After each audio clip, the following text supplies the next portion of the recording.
Je, umewahi kusikia kuhusu kubadilisha bega kwa njia ya kinyume? Inashangaza. Hasa hii kinyume ni mimi. Kama unavyojua, kiungo cha bega kina mpira mmoja na soketi. Mpira uko nje na soketi iko ndani, na wakati kiungo cha bega kinaharibika, tunahitaji kufanya kubadilisha kiungo.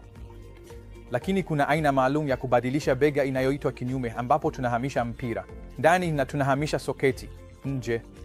Na bila shaka hizi hubadilishwa kuwa chuma na plastiki. Kwa hivyo katika kubadilisha bega kwa njia ya kinyume, tunabadilisha nafasi ya mpira na soketi na kuzibadilisha na chuma na plastiki, ambapo harakati za bega zinakuwa laini ikilinganishwa na kubadilisha kiungo cha kawaida. Hii ina faida kwamba inategemea kidogo mishipa ya misuli ya rotator cuff, na pia ina faida ya kuwa na utabiri zaidi kwa aina fulani ya wagonjwa ambao wana uharibifu mkubwa wa mfupa kabla ya kubadilisha bega lao.